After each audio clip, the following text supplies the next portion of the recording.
For Mythic Battles, the role-playing game, we're joined by Shep, the product lead for Mythic Battles. Shep, can you tell us a little bit more about what you do, both in general at Monolith, as well as for Mythic Battles, the role-playing game? Can you give us a little bit of background? Sure, yeah. I mean, my day-to-day is a project manager. I take product from concept to delivery.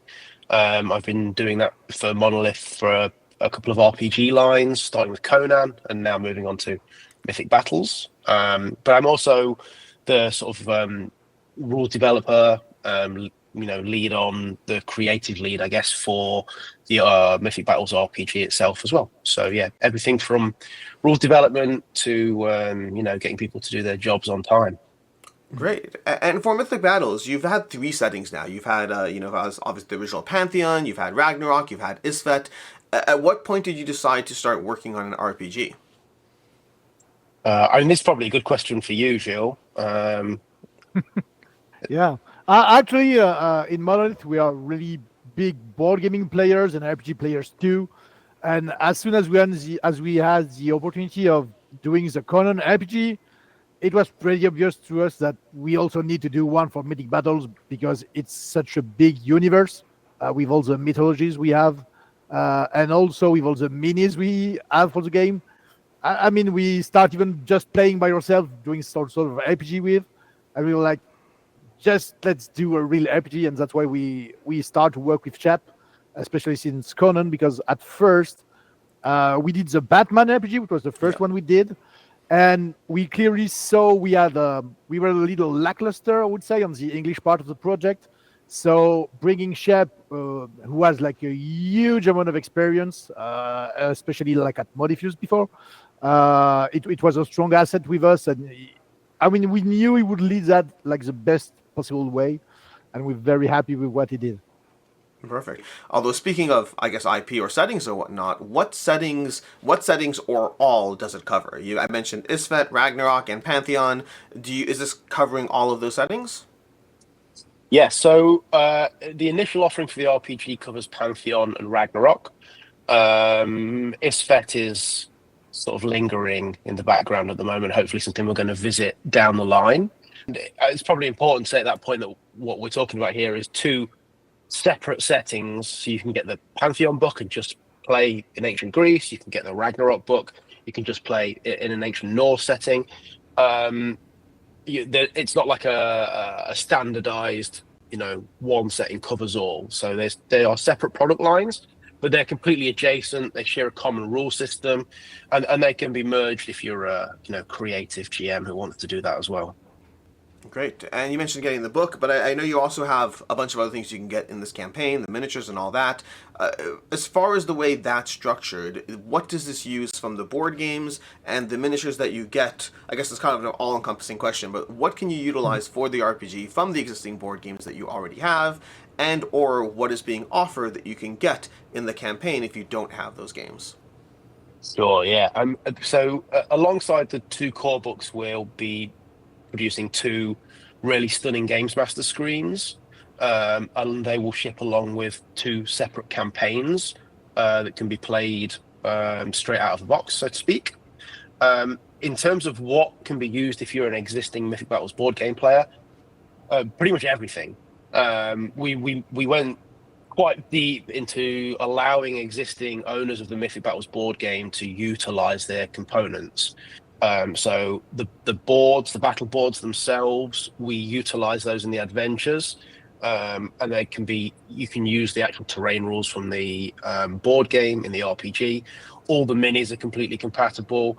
The dice themselves from the board game are used, and the dice mechanics are based on those board game dice. So pretty much if you own, one of these games, 95% of the contents of those boxes can be utilized as part of the RPG. At the same time, if you don't own them, you're not forced into buying them. Game can be played completely without them, using regular D6, playing Theatre of the Mind like many RPG groups do. And for people that don't want to dive deep into the board game side, we'll have boxes of miniatures, packs of maps, and that kind of thing available for people that just want the components needed to stick on the table for the RPG. the key dice mechanic is directly taken from the Mythic Battles board game. So that was a dice mechanic that was well loved by players of the board game. And when I got involved, one of Monolith's first asks was, can we investigate using those board game dice mechanics? It uses D6s that are numbered from 0 to 5 rather than 1 to 6. Effectively, there's a blank side where the 6 would be. Dice rolls of a 6 are therefore always disregarded, and each dice in the pool that's rolled can be used either for the number that's shown on the dice or discarded to add 1 to another dice that's in the pool, thus potentially stacking up to a larger number. It's a pretty straightforward system that the board game has proven has a lot of versatility. And by taking that and building on it, we've been able to build out what we believe to be a pretty robust RPG system that has a few nods to some classics, but in essence is quite a unique experience. The one thing that's really important, I think, to note that backs up that dice mechanic and that really sets the system apart is that a games master will never need to roll dice when running a game of Mythic Battles RPG. So the control of outcomes is always in the hands of the players, kind of emphasizing the heroic aspect of the setting. Okay. So if a player wants to achieve something, they're going to roll for success. If an NPC wants to achieve something, the players will roll to oppose them and stop them, as opposed to a games master rolling for success. And this was really, really well liked in playtesting, and a lot of very excited people over it. And we're, feeling pretty happy with how this has all come out. Yeah, also for the dice mechanics, something which was very loved by board gaming players, which weren't used to like skirmish game, which is like Mythic Battle was at first, is actually you will have a difficulty set by the game master for doing a task or a check, and sometimes you're like a bad luck player, and so it can be pretty annoying to play when you never succeed on what you want to do, where when you're supposed to be strong.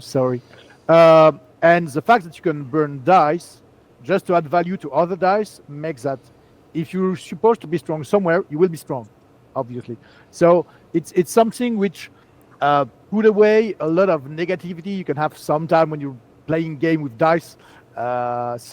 And can still bring to some pretty epic moment. As Chris said, I mean, you can have like exploding dice and having something like doing very unique and epic moment during the game you will be playing. So, but the setting also is something we were very happy with what we did for the product, because obviously everyone has a certain part of knowledge about the mythology and a certain way of viewing it. And Chris and the team really were going very, very deep to make that shine with a particular setting, meaning anything existing in like Pantheon and Ragnarok is like going way above what you could learn in any mythology book you could read. I mean, the world is really unique. Like Pantheon, for example, it's like post-apocalypse. So it's like a totally different Greece that you can think about if you are just going for the normal one. And like it will talk more to RPG players, but like games like in the World of Darkness, like Vampires the Masquerade, for example, the game has a lot of meta plot, as we called it, which is like a lot of stuff happening behind the scenes. Like every god has some particular motive, and not all of them are like very happy to be together. So I mean, there's a lot of stuff people will know by reading the book, and players will have an opportunity to influence what will be happening in the setting as soon as they'll be doing more and more scenario with the game.